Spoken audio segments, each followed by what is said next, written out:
네, 일단 테슬라, 그럼 이제 글로벌 그 전기 자동차 시장을 좀 살펴보면 테슬라가 S&P 500 지수에 이제 뭐 편입이 된다 이런 얘기가 있는데 그 상황을 네. 좀 설명해 주시죠. 어제 이제는 오늘 새벽, 그쵸. 한국 시간으로는 오늘 오전 정도에 이제 발표가 됐던 것 같은데, 이젠 S&P 500 지수에 본격적으로 편입이 됐습니다. 사실은 지난 2분기 때 실적 발표 나오고 나서 4개 분기 연속으로 이제 흑자 전환에 성공을 했었기 때문에 지수 편입 조건은 완벽하게 만족을 했었거든요. 근데 그때 당시에 이젠 편입이 안 됐었던 이유는 하나는 일단 주가 변동성이 좀 너무 크다라는 점, 단기적으로 급등을 그렇죠. 했었기 때문에 그 부분이 조금 부담스러웠던 것 같고, 두 번째는 흑자를 기록을 하긴 했지만 이젠 거기에서 많이 기여를 한 게 굉장히 이젠 불규칙하게 발생을 하는 탄소 크레딧이 많이 반영이 됐기 때문에 이 부분에서 약간 좀 의문이 남는다. 요 두 가지를 지적을 했었습니다. 근데 최근에 이제 테슬라 주가가 굉장히 이제 높은 수준에서 안정적인 모습을 좀 보였었고, 그리고 3분기 때도 좀 시적 서프라이즈를 기록을 하면서 그 부분이 반영이 돼서 갑작스럽게 이제 좀 편입이 결정이 된 걸로 보입니다. 네, 지난번에 편입될 거라고 기대했다가 안 돼서 시장이 많이 흔들렸었잖아요. 네. 이번에 이제 편입이 됐으면 이제 되게 되면은 반대로 이제 시장이 좀 더 크게 상승할 수 있는 모멘텀이 될 수도 있을까요? 크게 상승할 수 있는 모멘텀이 될 수 있다라고 보고 있습니다. 네. 이게 약간 좀 일회성적인 또 뉴스가 아닌가라고 좀 생각을 할 수도 있을 것 같아요. 왜냐하면 아무래도 발표되고 나서 주가는 급등을 할 것이고, 거기에서 이젠 이거를 매수를 해야 되나 아닌가, 이제 좀 차익 실현해야 되는가 좀 고민할 수도 있을 것 같은데, 개인적인 생각은 여기서 좀 추가적으로 더 주가가 트리거가 돼서 오를 수 있다라고 생각을 합니다. 이유는 니오나 예전 사이펑 그리고 리오터 같은 중국 전기차 업체들이 굉장히 주가가 많이 올라왔었는데, 네. 이 업체들은 사실은 테슬라에 비하면 후발주자들이죠. 그래서 테슬라의 밸류에이션을 보고서 이제 따라가는 측면이 강했었는데, 최근에는 테슬라 주가는 좀 정체 상태에 이 회사들 주가가 오르다 보니까 밸류에이션이 오히려 역전이 됐어요.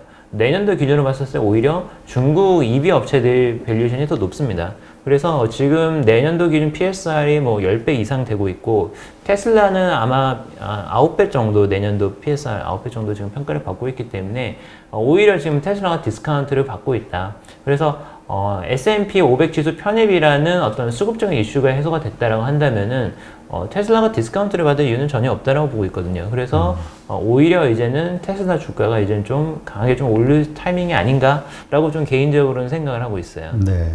일단 S&P 500에 이렇게 편입이 됐다는 거는 S&P 500 지수를 추종하는 글로벌 펀드들의 매수 자금이 더 들어올 수 있다는 얘기로 이해하면 되는 거잖아요. 네, 맞습니다. 예. 이제 의무적으로 편입을 해야 되는 펀드들이 굉장히 많아지겠죠. 네. 상당히 뭐 좋은 소식이고, 테슬라 워낙 그 국내에도 그 테슬라 팬들이 많으셔가지고 네. 지금 그 이렇게 테슬라가 됐든 뭐 말씀하신 니오가 됐든 뭐 이런 전기차 업체들의 약진이 두드러지고 있는데, 그러면 기존의 자동차 제조업체들 가만히 보고만 있을 것이냐, 아니면 이들도 여기에 뛰어들 것이냐, 그랬을 때 시장이 어떻게 혼탁해질 것이냐, 경쟁이 여러 가지 생각이 들거든요. 너무 조용해서 완성차 네. 업체들은. 완성 업체도 이제 본격적으로 참전을 하고 있죠. 이제 제일 먼저 지금 움직임을 나타내고 있는 게 폭스바겐. 폭스바겐이 이제 ID3나 ID4를 본격적으로 출시를 하면서 이제 피치를 올리고 있는데, 지금 문제는 이제 유럽 쪽에서 코로나 상황이 굉장히 안 좋습니다. 코로나 상황이 굉장히 안 좋으면서 폭스바겐이 아무래도 유럽 1위 메이커다 보니까 유럽 시장에서의 안 좋은 거를 좀 떠안고 가다 보니까 약간 좀 주가는 좀 못 오르고 있는 약간 이런 상황이고요. GM이 최근에 또 이제 다크호스로 떠오르면서 미국에서 좀 시장에서 성장성이 굉장히 좀 주가 상승폭이 눈에 띕니다. GM이 이제 LG화학하고 JV를 만들어가지고 배터리를 공급을 하면서 본격적으로 이제 전기차를 생산하게 될 거고요. 얼마 전에는 이제 전기차 픽업 트럭도 이제 공개를 했었는데, 이게 모델이 굉장히 잘 나와가지고 10분 만인가에 초도 물량이 다 완판이 됐다고 합니다. 그래서 픽업 트럭 시장에서 지금 GM이 미국 시장에서 시장을 거의 다 점유를 하고 있고, 테슬라 사이버 트럭이 나오면서 이거를 지금 무너뜨리려고 하는데, 굉장히 이제 매력도 높은 전기 사이버 트럭을 가지고 전기 트럭을 가지고 나와서 완판을 했다는 게 또 이제 또 굉장히 좀 센세이셔널 했었죠. 네. 그래서 지금 GM도 이제 굉장히 매력적인 모델들을 출시를 하면서 반격할 준비를 하고 있습니다. 그게 또 주가에도 나타나고 있기 때문에 제 예상으로는 내년도가 되면은 일단 그 테슬라나 이런 전기차 스타트업들, 이런 전기차 순수 퓨어 플레이어들이 만들어온 밸류에이션들이 좀 스피드오버 이펙트라고 할까요? 점점 더 이제 다른 완성차 업체들한테 영향을 미치는 단계로 가게 될 것 같아요. 네. 그러니까 이거는 결국 그 경쟁이 과다해지면 결국 수익성이 떨어질 수 있다는 얘기잖아요. 수익성이 떨어질 수 있습니다. 수익성이 떨어질 수 있는데 또 다른 측면에서 저희가 봐야 되는 거는 많은 플레이어들이 진입을 해서 기술 개발 속도가 빨라지고 볼륨이 늘어나게 되면은 코스트가 내려가면서 수익성이 더 빨리 확보되는 측면이 있어요. 그래서 테슬라도 사실은 몇 년 전에 가지고 있는 전기차 IP들이 많이 공개를 하면서 얘기했었던 게 빨리 시장 플레이어들이 진입을 해가지고 시장이 커져야지만 돈을 번다라고 얘기를 했었거든요. 그래서 오히려 지금 단계에서는 볼륨이 늘어나면서 코스트가 다운되는 게 더 많기 때문에 수익성은 오히려 더 높아질 거다라고 생각을 하고 있고요. 그리고 지금 완성차 산업에서 근본적으로 좀 변화가 있는 게 차를 만들어서 파는 수익뿐만 아니라 이제 부분 자율주행 기술 같은 소프트웨어 쪽에서 수익성이 굉장히 많이 나오고 있거든요. 근데 이런 것들이 전기차랑 또 맞물려서 판매가 잘 되는 부분이 있습니다. 그래서 또 그런 쪽에서 플러스 알파 쪽으로 좀 수익성이 올라오기 때문에 수익성은 오히려 앞으로 당분간은 계속해서 좀 좋아질 거라고 좀 생각이 됩니다. 네, 그렇군요. 지금 어쨌건 이제 그렇게 됐을 때 이 기존 뭐 테슬라를 포함한 뭐 니오 같은 전문 그 전기자동차, 현대차도 그렇고요. 여기에 기술력과 이제 새로 뛰어드는 그런 곳들의 기술력, 이게 얼마나 차이가 있을 거냐, 선발주자로서의 어떤 그 우월성이 얼마나 지속이 될 것이냐, 이런 의문점들이 있거든요. 왜냐하면 전기차는 배터리가 중요하지 뭐 별거 없다 기술, 이런 얘기가 많더라고요. 그렇지는 않을 것 같고요. 결국에는 이제 배터리는 B2B 비즈니스고 이제 차량을 만들어서 판다는 건 B2C 비즈니스거든요. 그래서 사실 지금도 엄밀하게 따지면은 내연기관차 기술이라는 것은 굉장히 좀 성숙도가 높죠. 역사도 오래됐고 성숙도가 높고, 하지만 프리미엄은 천차만별이다. 굉장히 싼 내연기관차도 있고 굉장히 고부가치 내연기관차도 있는데 그 차이가 굉장히 미세한 차이에서 나오죠. 예를 들어서 얼마만큼 차량 드라이빙하는 어떤 감각을 소비자한테 어필을 할 수 있는가, 거기 얼마나 최적화돼서 만들었는가. 저희가 이제 독일 차를 이제 굉장히 높게 쳐주는데 독일 차에 장착되는 어떤 내연기관차 기술 중에서 현대기아차가 구현을 못하는 기술은 없어요.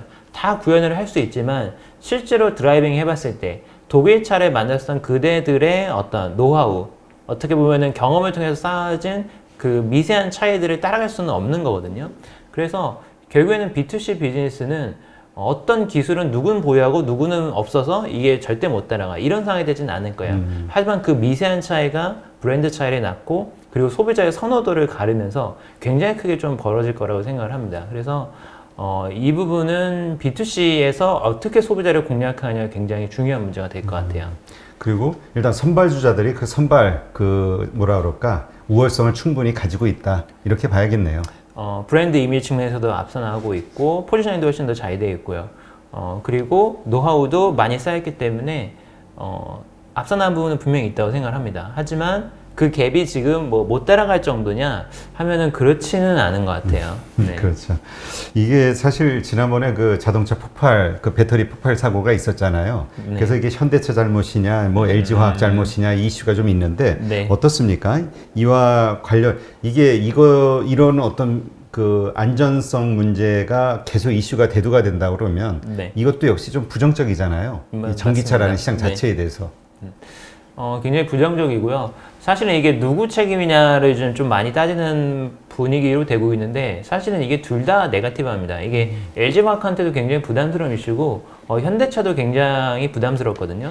예를 들어서 자기가 만든 전기차가 화재가 났다. 이러면은 아무리 2차 전지 업체 뭐 잘못이다라고 얘기를 한다 하더라도 소비자 입장에서 어쨌든 현대차를 사가지고 불이 난 거기 때문에 현대차 입장에서는 이미 브랜드 이미지 타격을 그렇지. 입고 가는 거예요. 그래서 이게 뭐 누구 책임이냐를 따지는 거는 현대차 입장에서는 사실은 별로 무의미한 얘기일 수 있죠. 이미 브랜드 가치는 떨어졌으니까. 그러면은 최대한 이거를 소비자들이 원하는 방향대로 수습을 해주고 그리고 앞으로 이제 그런 일이 발생하지 않도록 하는 게 이제 최우선 과제가 될 것 같고요.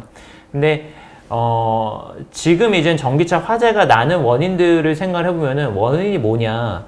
근데 좀 살펴보면은 이런 부분이 있는 것 같아요. 테슬라가 화재가 굉장히 안 납니다. 테슬라가 이제는 전기차 화재가 다른 메이커 대비해서 월등히 낮은데 배터리 타입에서 조금 차이가 나요. 테슬라는 잘 알다시피 원통형 배터리를 사용하는 부분인 거고 나머지 메이커들은 지금 원통형보다는 뭐 파우치형 같은 경우를 많이 사용을 하는데 배터리 타입에서 오는 차이도 좀 있는 것 같습니다. 원통형이 아무래도 좀 화재가 좀 덜 나는 측면이 좀 있는 것 같고요.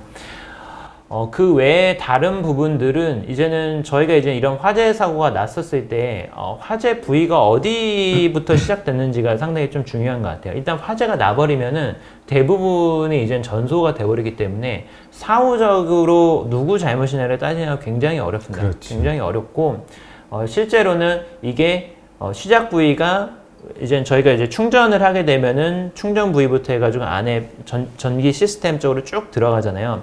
전기 시스템에서 난 거냐, 배터리에서 난 거냐, 아니면 충전 단자 쪽에서 난 거냐, 여기에 따라서 이제는 누구 책임이냐가 조금 많이 결정이 되는 것 같아요. 그래서 배터리 셀이 발화 지점이다라고 하면은 배터리 쪽으로 좀 문제가 제기가 되는 것 같고요. 그 외에 전기 전장 시스템 쪽이다. 이쪽이면은 제조사.